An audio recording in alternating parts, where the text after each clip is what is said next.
Hey everyone, welcome to this Toppr live classes on probability and theoretical distribution. And I'm Dixit and I'm going to take you forward with this particular Toppr live class. Now guys, I believe you were there in the previous sessions of mine and we had completed some other topics of CA Foundation Mathematics, and we're going to build on that and we're going to take this topic probability today. Now guys, Toppr live classes, it's an initiative by Toppr.com to help students preparing for all sorts of competitive exams to make their preparation even stronger by attending these free YouTube sessions. Yes, you heard it correct, they are free and you can always come and gain something or the other by watching these sessions. And guys, it's not just for commerce or for CA Foundation that we are running this program, and not just for the subject mathematics. In fact, if I simply have to talk about CA Foundation, this particularly is a math class and we have already covered up our curriculum for economics, law and accounts, and this basically makes you wonder that where they are. Well, they are on our YouTube channel and you can very well go to our YouTube channel, subscribe to it, and at the same time watch those sessions as well. And at the same time, if you need reminders for the future sessions, then of course after subscribing you'll definitely be getting that notification which will keep you updated about the sessions we are doing.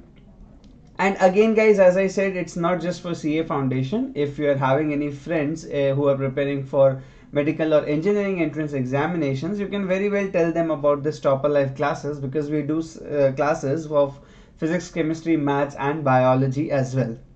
So guys, please keep us be subscribed to our YouTube channel, like us on Facebook, follow us on Instagram, Twitter. Just keep us in our social circle and we will give you notifications which will definitely increase your knowledge. Anyway, so guys, today's topic, the topic that we have to discuss is probability. Probability is perhaps the most beautiful and at the same time most important topics of mathematics.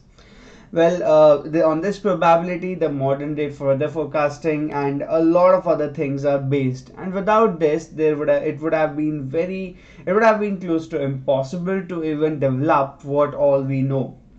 So, as I said, we'll be starting with this particular chapter in terms of CA Foundation. So I'm going to go through the basics, and once the basics are cleared, we will do a couple of questions on this particular topic. So guys, when we talk about probability, we are actually going into the game of chance, and for the game of chance, of course, we'll need some random experiment happening. So what's exactly a random experiment? Well, anything whose outcome is unknown to you is a random experiment. Like if you're throwing tossing a coin, you don't really know what would appear on the top face. It could be a head or even it could be a tail. And since you do not know the outcome, tossing a coin is a random experiment. At the same time, rolling a die is again a very good example of a random experiment.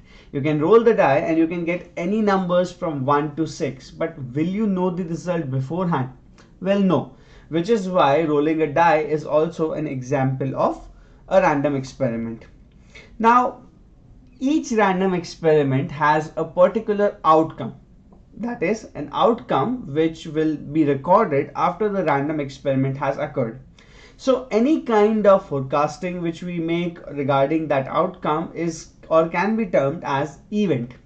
So if I'm talking about tossing a coin, and if I'm tossing a single coin, then an event could be getting a head or it can be getting a tail. At the same time, if I'm rolling a die, the various events could be getting 1, 2, 3, 4, 5, 6. So these events which have one single outcome related to them is known as or is termed as simple events or single events. Okay, it can be termed as simple events or single events. Now let me give you an example over here for the same. So if we're talking about a random experiment, and this random experiment is of tossing a coin,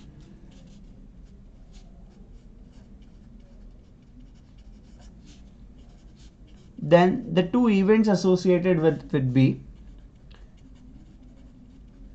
getting a head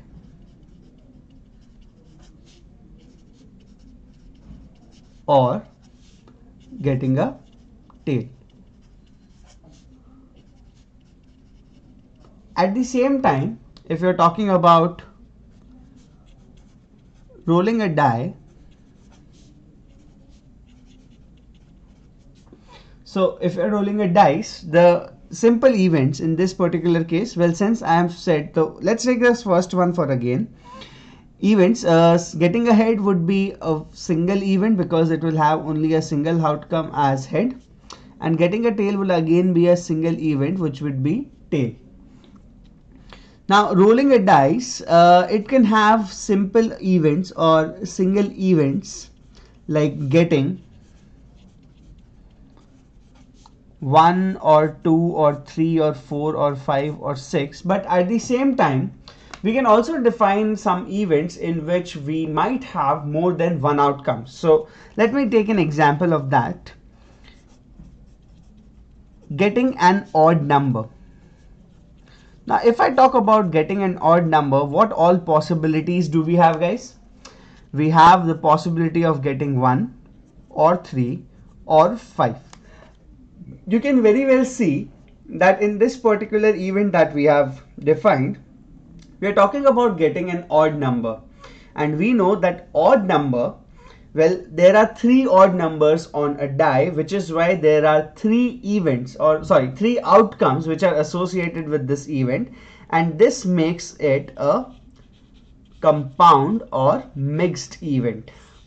So this event right over here, it's compound or mixed event. Okay, so at the same time, if I have to give you another example of a compound or mixed event, I can very well take getting an odd, getting an even number, or in fact, we can even take getting a prime number. Now, guys, can you tell me which are the prime numbers engraved on a die? Well, we have prime numbers 2, 3, and 5. Did you take 1 also as prime? Well, no. 1 is not a prime number. 1 is a unique number. And what exactly are unique numbers? Well, unique numbers are those numbers which are neither prime nor composite. And since 1 is neither prime nor composite, which is why it is termed as a unique number. So you will always place 1 in the category of unique number or in the category of numbers that are not even or not, sorry, that are not prime or nor composite. So again, guys, these particularly here are different examples of events which we are talking about. Now, you already know the classic definition of probability. Whenever you want to find out the probability of any event, you say that probability of that particular event is actually equal to number of favorable outcomes, which means number of outcomes in this favor, in this event's favor. So we can simply write it as number of favorable outcomes divided or whole divided by the total number of outcomes. Let's talk about some very simple probabilities. So let's calculate the probability of getting a head. Now for probability of head, we need to find out the number of favorable outcomes. Well, you can clearly see that there is only one outcome associated with getting a head for one coin, which is why the number of favorable outcomes is 1. And what are the different outcomes possible, total outcomes possible? Well, we can either get a head or we can get a tail, which means we have 1 plus 1, that is 2 outcomes. So probability of head or probability of getting a head is equal to 1 by 2. In a similar manner, I can say that probability of getting a tail will also be 1 by 2, right? Because again, number of favorable outcomes for tail is 1 and number of total outcomes are 2, head or tail. At the same time, if I talk about rolling a dice, you can see that probability of getting a 1 is 1 over 6. Why? Because 1 is the favorable outcome and 6 are the total number of outcomes associated with the dice. In a similar manner, you can say probability 2 would be 1 by 6 also, probability 3 also will be 1 by 6, and so on. The probability of all numbers will also be 1 by 6. Now guys, those events, the probability of whose are equal, are also termed as equally likely events. They are also termed as equally likely events. So basically, if you can see, or if you can consider two events whose probabilities are equal, then you can say that those events are equally likely. Okay, so since they are equally likely, their probabilities will be equal. So now my question to you, do you think probability of getting an odd number is equally likely with respect to even number? Well, yes, it is. Why? Because probability of getting an odd number will be equal to 3, because there are 3 favorable outcomes, 1, 3 and 5. And what are the total number of outcomes? We have the total number of outcomes as 6. In a similar manner, probability of getting an even number will also be equal to 3 by 6, because there are 3 favorable numbers, 2, 4 and 6. But what do you think about the probability of prime numbers? Is prime numbers also equally likely as in with respect to odd and even? Well, yes, again, because 2, 3 and 5, there are 3 outcomes possible. So 3 divided by 6. So again, the answer is 1 by 2. But what about the probability of composite numbers?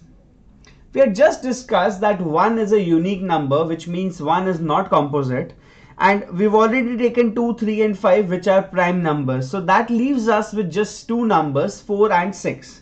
Since 4 and 6 both are composite numbers, we will say that the probability of getting a composite number will be equal to 2 by 6. It will be equal to 2 by 6, which will eventually simplify to 1 by 3. And if it is simplifying to 1 by 3, guys, then this means that this probability of odd numbers, which is 1 by 2, or even numbers, which is again 1 by 2, or even prime numbers, which is again 1 by 2, is not equally likely with probability of composite number. However, these three events, odd, prime and even, they are equally likely with respect to each other. So this, guys, is the number, is the possibilities of various events across probability of any random experiment. So if you have observed these things very carefully, you would come to notice one very important observation, and that is, if you add the probability of head with the probability of tail, you get 1 by 2 plus 1 by 2, which is equal to 1. Right? At the same time, if you take all the events associated with rolling a dice, you will get probability of 1, probability of getting a 2, and so on till probability of getting a 6 as 1 by 6 plus 1 by 6 plus 1 by 6 plus 1 by 6, which means 6 times 1 by 6. So you can simply cancel them out and you will get the result as 1. Not just this, guys, in fact, if you take the probability of getting an odd number and an even number and add them up, then also 1 by 2 plus 1 by 2 is going to give you 1. My point is, guys, that if you are talking about all the events associated with one particular random experiment, then the probability of all those events or all such events would be equal to the total probability, their sum would be equal to 1. That is why probability of head plus probability of tail is equal to 1. Probability of getting any number on rolling a die is 1 by 6, and since there are 6 numbers, so 1 by 6 times 1 by 6 is again 1. And finally, probability of getting an odd number is 1 by 2. Probability of getting an even number is 1 by 2. Add them up, you get the result as 1. So you can see that there are various, so all these random experiments, if you talk about their outcomes and if you add them up, then the total probability or the sum of their probabilities is equal to 1. Which means you can say that if there are multiple events, let's say A and B, associated with any random experiment, then P of A plus P of B is equal to 1. Or you can also say that P of B is equal to 1 minus P of A. which means if you are given one probability and if you want to find out the other probability, provided that these are the only two events associated with any random experiment, then you can find out the other probability by just subtracting the given probability from 1. Okay. Now guys, we've already let's just take a couple of examples, some very simple ones over here. So there's this one question which I'm having, which is asking a coin is tossed 3 times. So if a coin is tossed 3 times, we have to find out the probability of getting 2 heads. Okay, so guys, the coin has been tossed 3 times, right? And out of the 3 tosses, the 2 heads can appear on any of the tosses, right? Okay, in fact, let's just first calculate the total number of outcomes which are possible over here. Since the coin has been tossed 3 times, you will place 3 dashes like this. We have learned this in permutations and combinations already. You will multiply, or you will take 2 as each of the possible outcomes in each coin toss. That means 2 for the first toss, 2 for the second toss, 2 for the third toss, which means there will be a total number of 8 outcomes related with the coin tossed 3 times. Now, how many of them will have 2 heads on them? Okay, so I can have head, head, tail. I can have head, tail, head. I can have tail, head, head. But is there any other possibility except for these 3? Well, no. And since there are no other possibilities except for these 3, we would say that the probability of getting 2 heads is equal to 3 by 8. Now guys, what is the probability of getting, say, at least 2 heads? Okay, now we are talking about at least 2 heads. Now guys, a very important thing, this word at least, it actually means greater than equal to. So you should read this question as greater than equal to 2 heads. Greater than equal to 2 heads means that either the number of heads could be 2, whose probability is something that we already know, or it could be more than 2. Since the coin has been tossed 3 times, so anything more than 2 can be at max 3. So what I'll do, I'll add the probability of getting 2 heads with the probability of getting 3 heads, and this will give me 3 by 8 plus, there's only one possible outcome which will give us 3 heads, which is 1, and the denominator will be 8, so it will be 4 by 8, or you can cancel it out to 1 by 2. So this, guys, is the probability of question. This is how the questions related to coin toss are done. Now let's take a question on rolling a dice.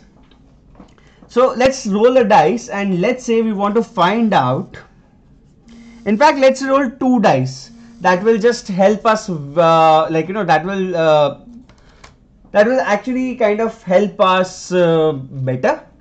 So in this particular case, if you see, I'm rolling 2 dice, and the probability that I have to find is getting a difference of 2 points. When I say getting a difference of 2 points, that means if my first dice is showing 6, then the other dice should show 4. Okay. It's actually a very good question, guys. Getting a difference of 2 points. So let's consider the various scenarios. Let's say that this is my dice 1 and this is my dice 2.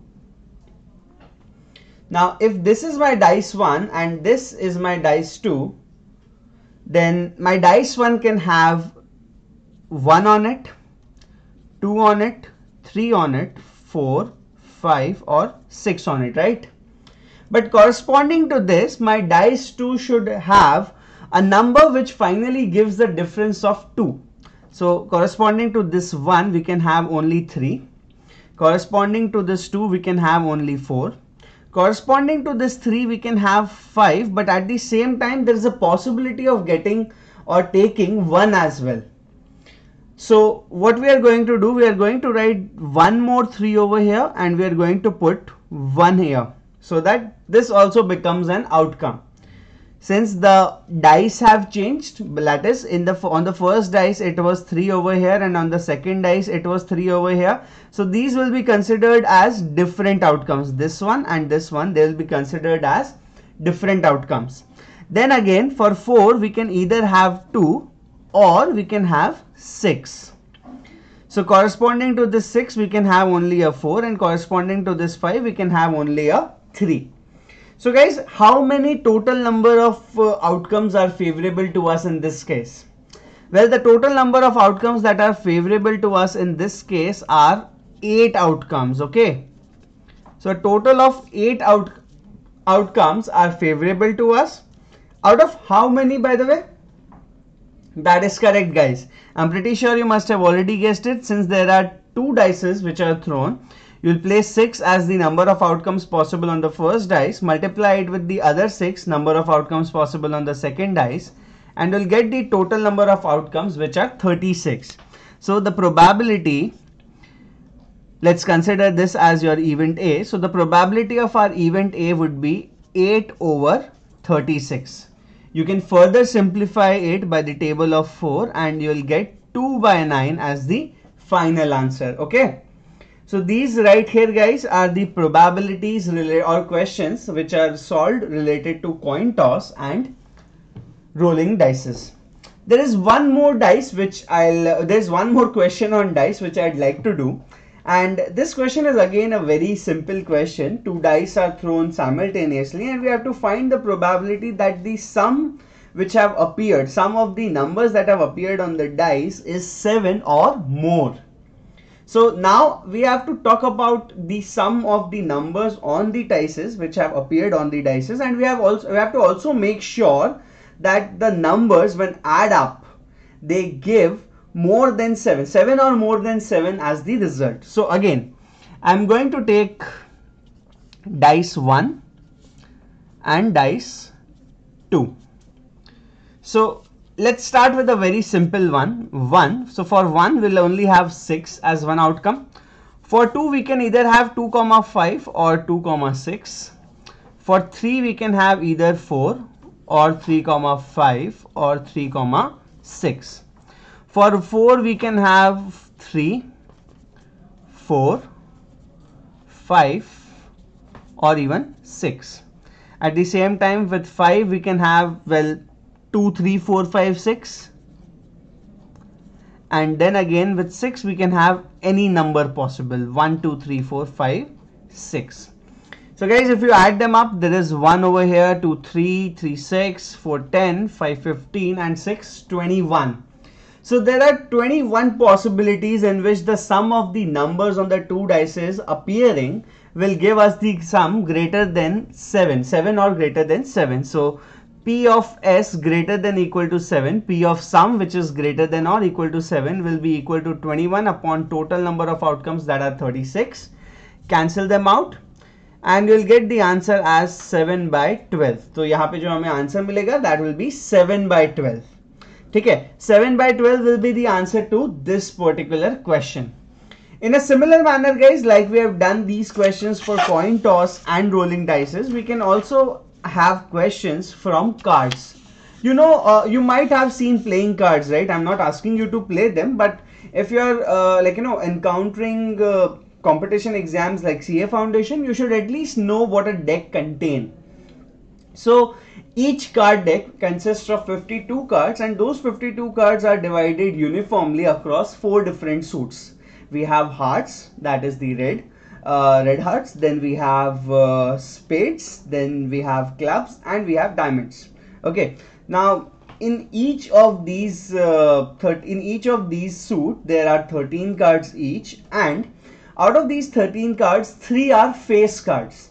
Face cards are those cards which have cartoons or characters drawn on them, like usually it would be Jack, Queen, King. And in a similar manner there is one ace as well, Turupka, Ikka.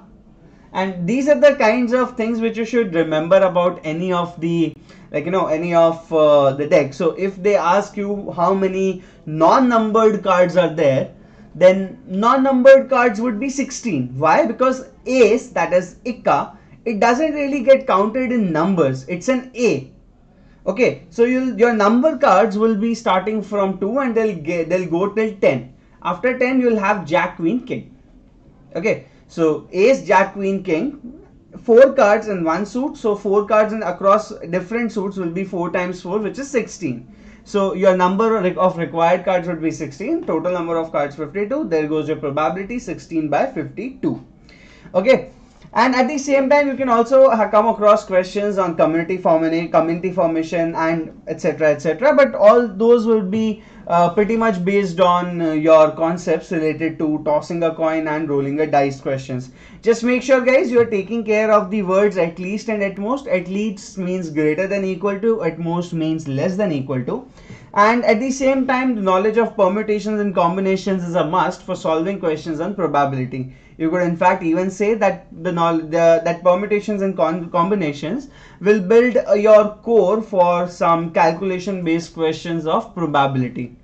So with this, guys, I believe we are done with the basics of probability. There are more questions, but I'm pretty sure that you guys will be practicing a lot of them already. So what you can do is, if you have any doubt, you can ask it on the chat right now, or if we are not able to answer your doubt, or like something like that, but you can always write to us on support@toppr.com.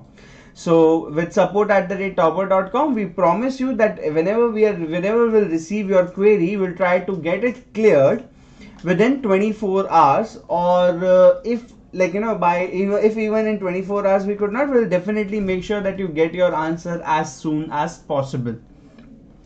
In any case, guys, with this, I would like to say that I've come to the end of this session. We would request you to like us on Facebook, subscribe to us subscribe to our YouTube channel, so that you could receive notifications like the classes for classes like these regularly. Follow us on Instagram, Twitter, keep us in your social circle, and we promise that we'll deliver content which will definitely increase your knowledge. So that being said, guys, I, Dixit Jain, would take your leave. Well, we'll see each other in our next class. Until then, bye bye, take care, all the best.